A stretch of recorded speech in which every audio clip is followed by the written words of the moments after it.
Batatais, interior paulista, a 360 quilômetros da capital. As primeiras luzes da manhã iluminam a cidade e testemunham o começo do dia de José dos Santos Lopes. Numa rotina que se repete há muito tempo, este senhor de 84 anos está pronto para iniciar seu passeio diário. No ônibus que passa por toda a cidade, José dos Santos Lopes revela a face alegre de um homem muito querido pelas crianças. Ao longo do passeio, vai distribuindo balas e delicados passarinhos de papel feitos por ele mesmo. O dia do seu Lopes continua quando o ônibus chega ao ponto final e ele caminha até a padaria para o costumeiro cafezinho. A igreja, o coreto, as árvores esculpidas pelo trabalho habilidoso de algum jardineiro anônimo compõem a bem cuidada praça de Batatais. É nesse cenário que José dos Santos Lopes continua agradando a criançada e encontra velhos amigos e até mesmo um fã. Ele corria para a ponta assim, centrava a bola e saía correndo por baixo e ia pegar lá. A bola ia rodando assim por cima e ele ia por baixo. Ia pegar lá na ponta do gol. O futebol está mesmo ligado à história da vida de José dos Santos Lopes. Por causa dos anos em que passou vivendo no mundo da bola, ele ficou conhecido como Zeca Lopes, ponta direita do Corinthians, tricampeão paulista em 37, 38 e 39. Mas a cidade de Batatais se encheu mesmo de orgulho do seu filho quando Zeca Lopes, junto com mais 21 jogadores, foi representar o Brasil na terceira Copa do Mundo de futebol. As recordações que este homem simples guarda da campanha brasileira na França são poucas. Porém, na lapela do paletó, Zeca Lopes exibe com evidente orgulho uma lembrança daquele tempo em que os craques do Brasil mostraram ao mundo que eram mesmo bons de bola. Que distintivo bonito esse aqui, hein, da CBD, senhor? É, Confederação Brasileira do Esporte. Depois não é de quem eu ganhei isso aqui, eu também não pode contar para os outros, vai contar para você, que é isso. Lá no Rio de Janeiro, me deram para mim a Zira Vargas, filho de Getúlio Vargas. Para mostrar ao mundo toda a sua qualidade, o Brasil enviou à França a melhor seleção que poderia formar. Foi a primeira vez na história das Copas que os dirigentes brasileiros trataram o campeonato mundial com seriedade. Isto começou a acontecer em 1937. Naquele ano, a Confederação Brasileira de Desportos Amadora se uniu à Federação Brasileira de Futebol Profissional. Da união, o futebol brasileiro encontrou o caminho da paz. A pacificação permitiu que a seleção tivesse uma preparação para disputar a Copa. O técnico Ademar Pimenta convocou os 22 melhores jogadores e durante um mês eles ficaram treinando na tranquila Araxá, em Minas Gerais. Quem guarda boas recordações daqueles 30 dias na cidade mineira é o veterano jornalista paulista Ari Silva. Como repórter do Diário de São Paulo, Ari cobriu os treinos da seleção e também o começo de uma nova era do futebol brasileiro. Foi a primeira concentração da história do futebol brasileiro para uma Copa internacional. Não somente a Copa do Mundo, como também para os campeonatos sul-americanos, que nós já tínhamos participado, e como Copa Roca, mas essa foi a primeira concentração efetiva, foi de 38. Aquele mês que você conviveu com os jogadores da seleção brasileira em Caxambu, produziu muitas reportagens para você, né? Você se recorda de uma que foi a melhor que você tenha feito naquele período? Foi a chegada do Leônidas. Porque o Leônidas foi convocado, ele tinha casado e não se apresentou no dia com a delegação. Então, o jogador, o Pimenta queria começar, Ademar Pimenta queria começar o treino e espera o Leônidas. Até que ele não, vocês não começaram a começar, não sei o que lá. Até que foi dito que o Leônidas ia chegar. O Leônidas chegou. Ele chegou como um rei. Tinha um trem Pullman ligado no último carro da composição da aviação sul-mineira, ele sozinho sentado, ele e a esposa, desceram. Então, essa foi uma reportagem que mereceu um destaque, né?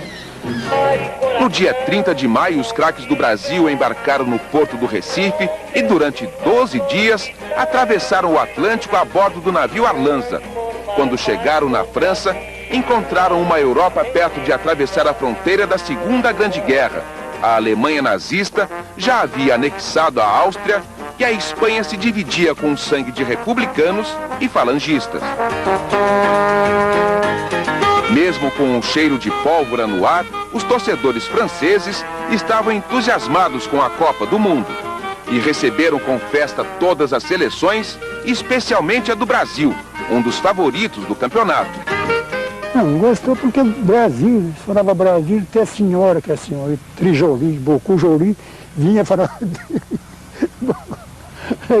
Nós tínhamos preto, nós tínhamos mulato, tinha branco, tinha uma misturada danada, ficaram tudo doido.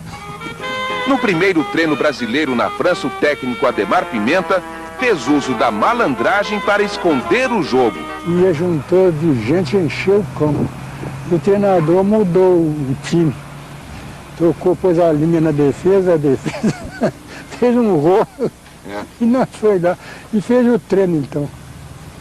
E fez o treino, porque fez o rolo, mas já fez para prevenir, né? Com todo mundo fora de posição. Fora de posição. Pôs a linha na defesa e a defesa na linha. Então o primeiro treino foi para esconder o jogo? Foi para esconder os outros. E se acharam muito bom o time e tal, essa coisa. E depois, quando eles viram o time do outro dia, eles viram aquele time. Aí surgiu o negócio que formou o time para jogar daquele jeito, para não dar brecha para eles, né? Achou que o Brasil é sabido mesmo. De fato é, né? Foi com seu jogo mais verdadeiro, porém, que o Brasil estreou na Copa de 38, diante da forte Polônia em Estrasburgo. No primeiro tempo, os jogadores brasileiros fizeram maravilhas em campo e terminaram a etapa vencendo por 3-1, gols de Leônidas, Romeu e Perácio. No entanto, o temporal que desabou naquela tarde de 5 de junho quase estragou a festa brasileira. A Polônia, com seu jogo pesado, reagiu e fez com que a partida terminasse empatada em 4-4. Pelo regulamento, o jogo tinha que ter um vitorioso. Numa emocionante prorrogação, Leônidas se transformou no homem borracha que encantou os franceses. Marcou mais 2 gols e deu ao Brasil a vitória por 6-5. Acontece que nesse segundo tempo, um campo pesado, com a chuva que caiu, barro, acabou a chuteira ficando na boca de jacaré. Descolou a sola da parte superior. Eu não podia ficar com aquilo. Então tirei e joguei fora a chuteira e comuniquei ao técnico para arranjar uma chuteira. Mas eu tenho um pezinho delicado, 36, então não foi fácil encontrar na Europa um tamanho desse, nem mesmo na minha equipe.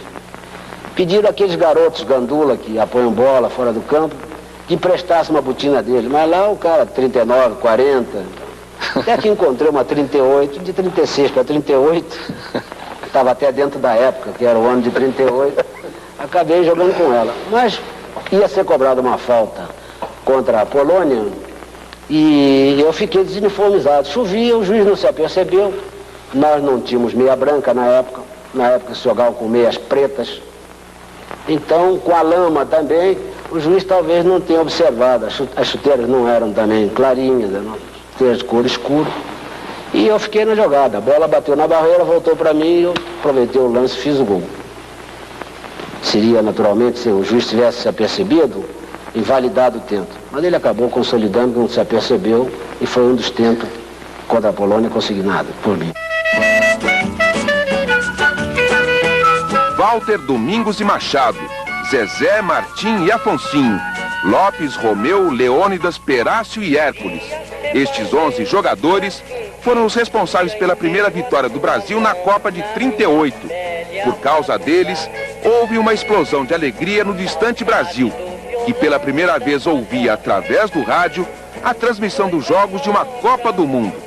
Verdadeiras multidões se concentravam nas ruas e nas praças das cidades brasileiras para ouvir a Copa. A cena se repetiu no dia 12 de junho.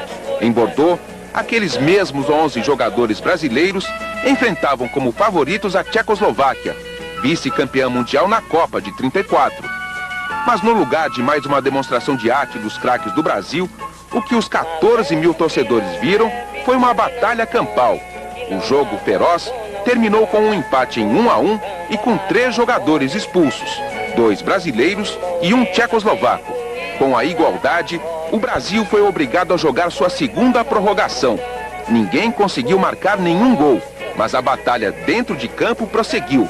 Resultado do confronto, 9 jogadores brasileiros e 8 tchecoslovacos saíram machucados.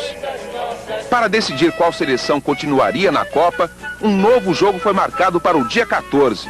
O técnico Ademar Pimenta conservou apenas 2 jogadores que participaram da primeira partida e mandou a campo uma seleção formada por Walter, Jaú e Nariz, Brito, Brando e Argemiro, Roberto, Luizinho, Leônidas, Tim e Patesco. Ao contrário do jogo anterior, os 2 times jogaram e deixaram jogar. Deste modo, exibindo um futebol de categoria, o Brasil venceu por 2-1, gols de Leônidas e Roberto. A vitória permitiu ao Brasil chegar até as semifinais, ao lado da Itália, Suécia e Hungria. Nunca o futebol brasileiro havia ido tão longe em uma Copa do Mundo. Para todos os jornalistas e torcedores que acompanhavam a Copa, Brasil e Itália eram as 2 melhores equipes do Mundial e deveriam disputar a finalíssima. Mas no dia 16 de junho, as 2 seleções entraram no gramado do Estádio Olímpico de Marsella para se baterem numa semifinal de vida ou morte. O Brasil voltou a ter o mesmo time que jogou as 2 primeiras partidas da Copa. A única exceção enfraqueceu o ataque brasileiro. Ainda machucado pelas batalhas contra a Tchecoslováquia, Leônidas não jogou contra a Itália. Mesmo sem o Leônidas, mas que tivesse jogado no Mijinho, alguém que soubesse jogar de centerfor, porque eu devo ter perdido todas as bolas que foram endereçadas para mim. Eu nunca joguei de centerfor, tem que jogar de costa pro gol, tem que saber virar, de maneira que, para mim, foi absolutamente negativo estar ali naquele centerfor. Como é que se jogasse Nijinho ali naquele miolo de campo, naquele meio de campo, eu teria quase certeza que o resultado poderia ser bem outro. O jogo empolgante virou 0-0 e quando a Itália já havia marcado seu primeiro gol, aconteceu o lance polêmico que determinou a vitória italiana, o pênalti cometido pelo grande Domingos da Guia no centroavante Piola. A Itália venceu por 2-1 e foi disputar com a Hungria o título da 3ª Copa do Mundo de futebol. Ao Brasil, restou voltar a Bordeaux e enfrentar a Suécia pelo 3º lugar.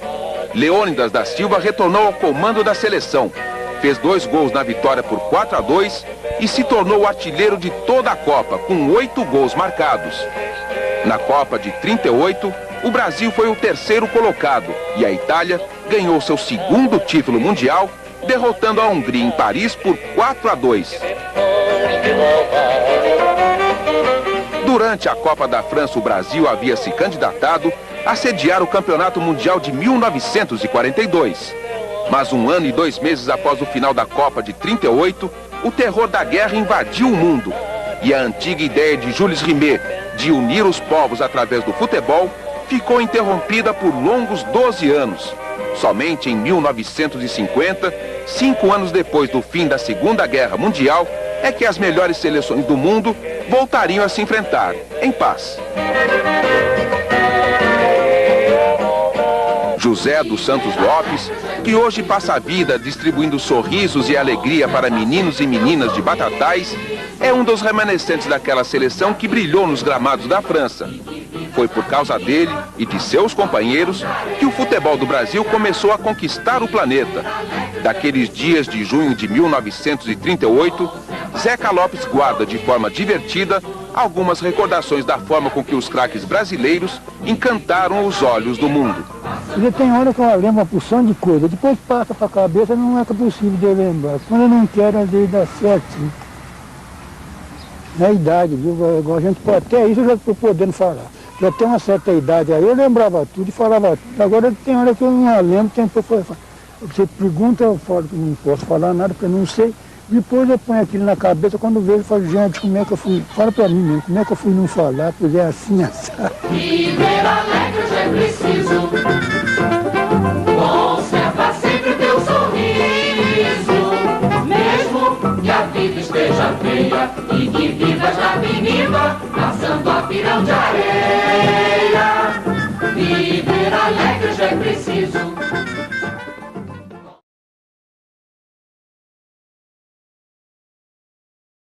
Et maintenant, c'est la finale. Nous sommes à la veille de la rencontre. L'entraînement est terminé, les Hongrois chassent la hantise du match en jouant au cap.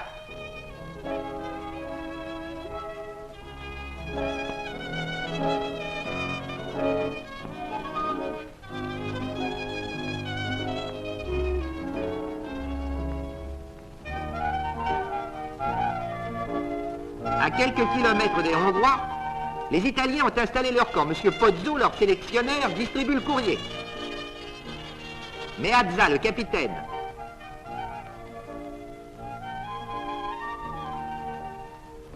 Viola, le fameux avançant. Les joueurs italiens partent pour une courte promenade dans la forêt de Saint-Germain. Et c'est l'unique entraînement qu'ils prennent. Seul maintenant le repos compte.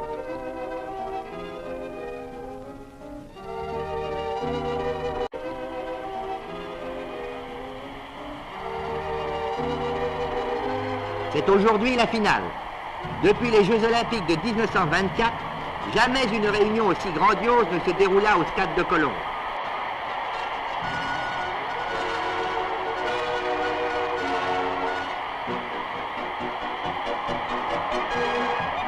L'arbitre français, M. Capdeville, qui dirigera la partie, arrive au vestiaire. Peu après, l'équipe italienne fait son apparition. La petite troupe italienne a l'air Andreolo et Olivieri, le gardien de but.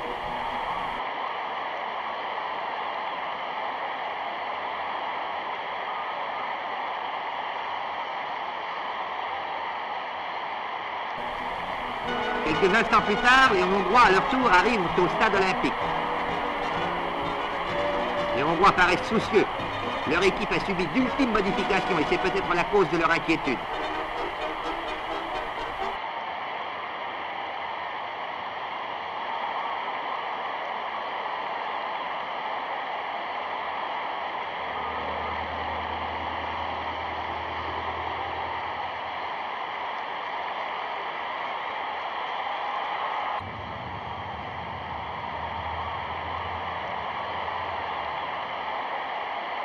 Veillant aux 1000 détails de cette Coupe du Monde, M. Rimet, président des fédérations françaises et internationales de football, et M. Henri Delaunay, secrétaire général de la Fédération française.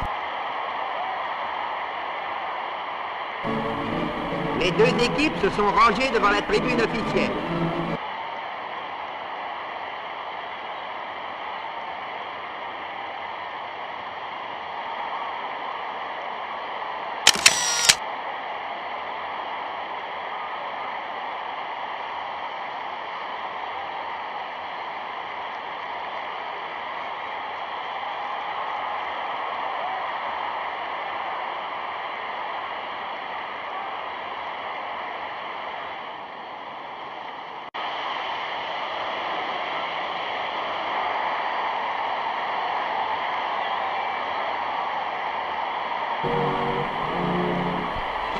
Voici l'équipe italienne. Meazza, intérieur droit. Andreolo, demi-centre. Viola, avant-centre. Rava, arrière droit. Olivieri, gardien de but.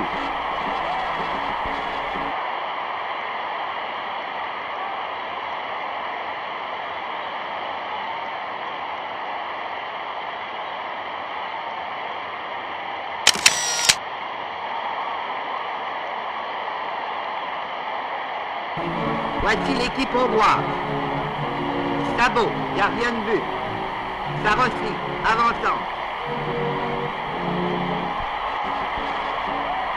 Le général Vaccaro présente au président de la République les joueurs italiens.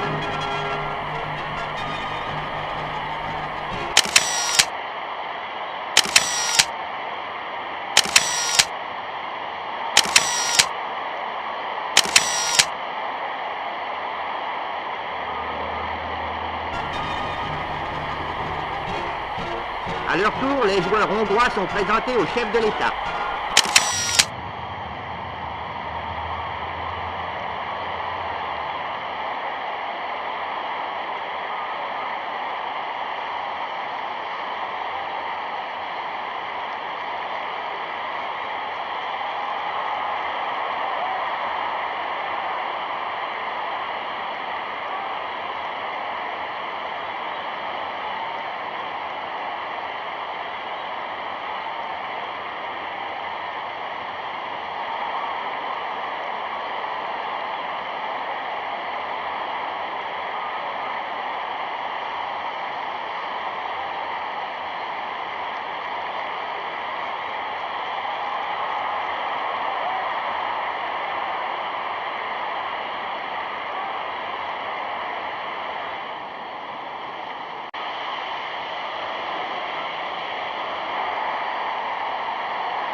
Les Italiens ralentissent l'allure. La tâche des Hongrois se trouve facilitée et ils en profitent pour attaquer. Olivieri, le portier italien, doit à son tour défendre ses buts.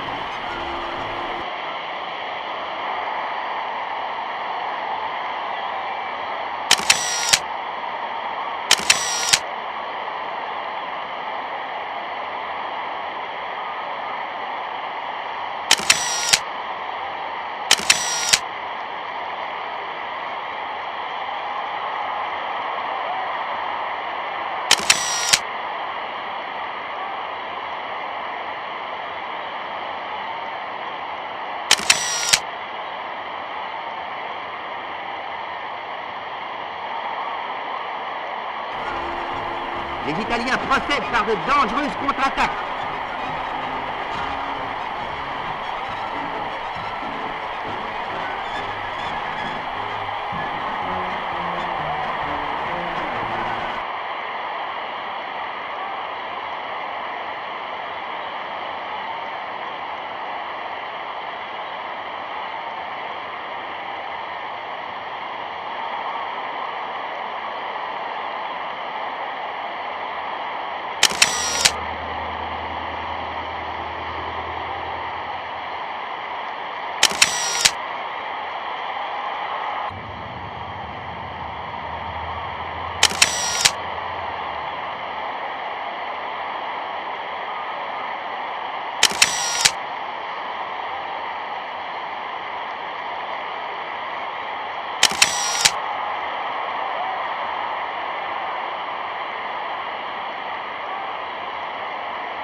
Ainsi se termine en apothéose la 3e Coupe du Monde à laquelle prirent part 36 nations.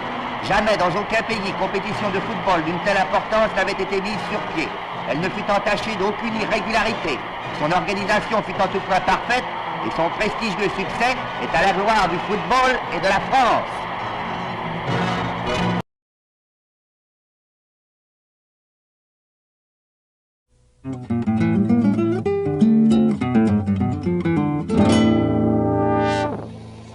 Era assim que os torcedores acompanhavam a Copa do Mundo no meu tempo. Não tinha televisão e o rádio era um aparelho enorme. Foi assim que o Brasil soube que até gol descalço eu fiz na Copa de 38, na França. Não ganhamos, mas pelo menos eu fui o artilheiro. Virei herói nacional. Hoje em dia tem jogador fazendo propaganda de carro, de cartão de crédito, de qualquer coisa. Mas no meu tempo, o futebol era amador. E não tinha disso, não. Não tinha até eu começar a fazer. Meu apelido era Diamante Negro. Uma jogada me imortalizou. A bola estava vindo nas minhas costas, não dava para virar, dominar, virar de novo e chutar. Resolvi arriscar. Só virei e chutei a bola de costas mesmo, dando uma cambalhota. Estava inventada a bicicleta. Em 1942, deixei o Flamengo para jogar no São Paulo. Foi a negociação mais cara do futebol sul-americano. Traduzindo para os dias de hoje, não chega a unha do dedinho do pé de um brasileiro que joga entre os grandes da Europa. Ah, se eu jogasse hoje. Mas fui um dos primeiros garotos pretos e pobres a conseguir fazer dinheiro com futebol. A ser ídolo nacional e exemplo para qualquer um que sonhasse vencer na vida. Por querer receber pelo meu trabalho, fui até chamado de mercenário. Mas isso não importa. Fui um jogador de futebol profissional. Meu nome é Leônidas da Silva e sou um cidadão negro, brasileiro. Fui o primeiro da Silva a fazer sucesso no futebol brasileiro, disse o Leônidas. E eu digo, sou Antônio Carlos, sou um cidadão negro brasileiro.